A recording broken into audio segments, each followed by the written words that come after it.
Social media is riddled with contradictions. It can be fun, but also infuriating. It can make you feel less alone, but also at the same time, it could trigger feelings of loneliness and inadequacy. And I've always been wondering, how are all these things happening online? Yes, it's addictive, but what happened when you pull that plug? When you finally decide that it's time to stop and pause your addiction on social media even for a short period of time. Last 2018, I decided to quit all of my social media accounts, which includes my Facebook, my Twitter, and my Instagram, all at the same time.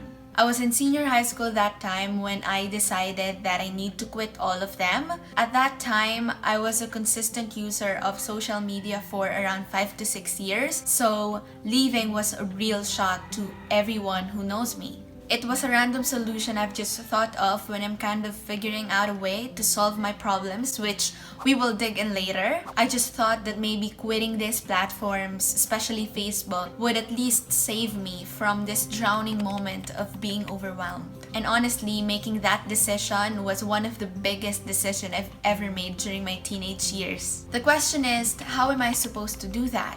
And why? I bet you'll say that it was kind of a process or I gave them up gradually, but no, it was just a span of around 3 to 5 days when I finally decided to give them all up. I uninstalled all of the applications on my phone. I have deactivated all of them. Well, I first deactivated Twitter, then Facebook, then Instagram. I know for some this won't work, like for a few days they'll cheat and be tempted to check in, but I guess for me it was a commitment and I felt like at that time it's all that I need.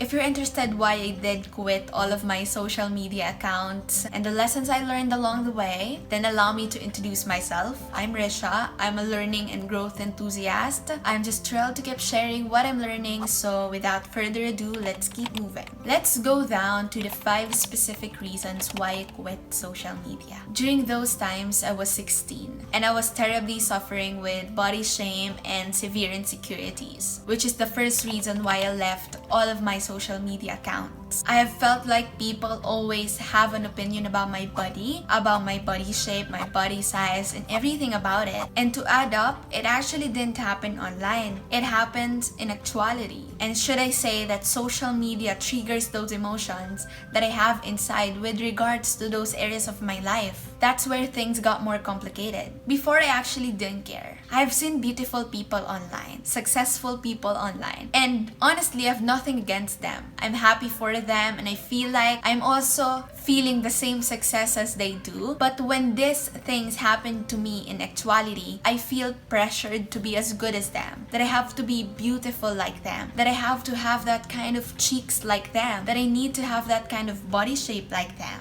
Sadly, I always question myself for not being as good as them, and that led me to leaving.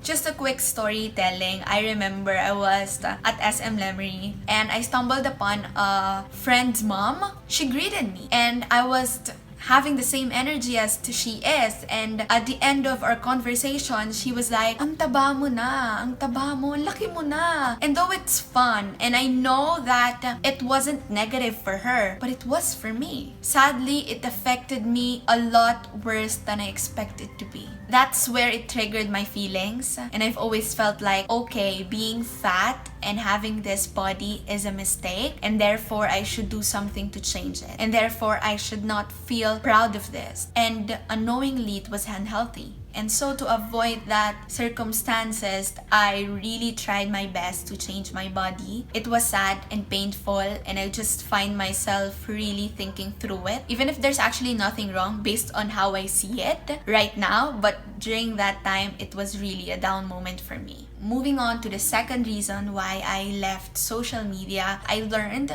how it pressurized me into performing my life for an audience. Every time I get to achieve something, there seems to be a calling online that I need to post it. I am constantly waiting for positive comments, likes, shares, and the like. And it seems positive at first. And it's actually, for me, unhealthy to have my routine revolves around that kind of mindset every time I'm posting online. And for the first few years, yeah, it's okay. It's not that alarming, so I don't really have to think about it because I'm receiving positive comments, because I am receiving nice comments from relatives, from friends, from acquaintances and all that. You bet it was not alarming, but at that point where I felt like my validation of myself and the way I see myself depends more on how other people see me. But it's not like it's putting out intense emotional damage until it did. Usually I'll upload pictures because I'm kind of proud of that picture and I'm happy posting that. But along the way, as I am really observing my actions online, I felt like every time I post, there's a sense of cockiness that's in there every time I post. And upon days of reflection, I believe it's not the best attitude I need to have online. We're down to the third reason, and that is social media restricts me from doing things that I should be doing and things I am capable of doing. Being off social media made me not only stop constantly comparing myself with the life of others, but it also made my time a lot more productive. I remember back in the days where I'm like super addict on social media. I'll be waking up in the morning and the first thing that I'll be checking is my phone, and to be specific, my social media accounts, even before I take a bath or eat breakfast. I never have imagined that stopping social media will allow me to read more books, watch more informative videos, meditate, exercise, and write. I mean, those are just simple routine that I've been longing to do. But before I quit social media, I felt like I don't have the time actually. But when I quit, I felt like I have all the time I need to start making my days more productive. When I told my mom before I quit that I will quit all of my social media accounts, I know she's in disbelief, but when I did, she was kind of very anxious and worried that I might be running from something or from someone, but actually they're all in shock. When I told my friends that I'm currently not using social media, they were shocked and they were as well in disbelief. And just like them, I was curious. How does it feels like to do something that not everyone else does? So that's my fourth reason. I was curious. Maybe what really drove me into quitting social media is I'm curious how does it feels like to not be exposed online, to just live like the old days, like I was in elementary where I have to just read books after school and not think of social media. And I guess more than ever, it really satisfied my curiosity. Being able to stop my online exposure for almost 2 years did not only satisfy my curiosity, but it allowed me to get to know myself better. When I said that I get to know myself better, I never have thought that I would enjoy reading. I get to understand my mental state, my physical state, and my emotional state, even my spiritual state. And I think that it's very beautiful to be able to look in front of the mirror and be confident about your own thing. Be confident about your space, about what you're doing, about your craft. And it's from there that I get to discover what works for my body. When I stopped social media, I discovered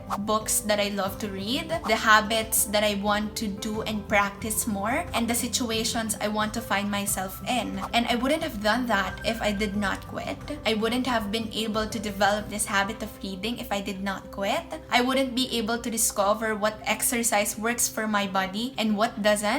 And if I did not quit, I would always find myself comparing my progress with others. Well, I think that the final reason why I really quit social media is I want to be focused on my goals. Because there's a lot of noise. It's hard to do something that you really want to do with all the distractions that social media is bringing into my life. What people don't know is that I have been attempting to read very consistently. I've been wanting to watch informative videos online.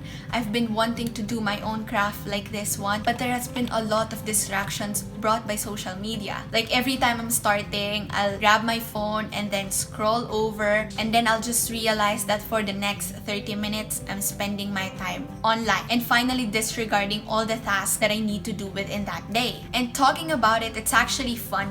I mean, Yeah, it's normal that procrastination hit us, but honestly, it's actually disappointing. At that time, I really want to prove myself that I can do better, that I can read, that I can start something. But because of this noise and because of this lack of discipline, I failed to do that. And maybe quitting that time was my only resort, that if I do that, then I'll be able to focus on my goals. And right now, I'm back. I'm even wiser. I'm certainly not doing this video to encourage you to leave your social media accounts. But what I'm trying to say is that if ever you find yourself on a situation that is similar to where I find myself, then you might want to consider the point. According to a blog post I read, which I'm gonna read here, quitting social media can also help you read emotions better. It's according to what Morin explains. Many studies have found out that social media interferes with our ability to pick up on social cues and subtle emotional experiences. It can also aid with emotional regulation. You don't have to leave, like I'm telling you personally, but maybe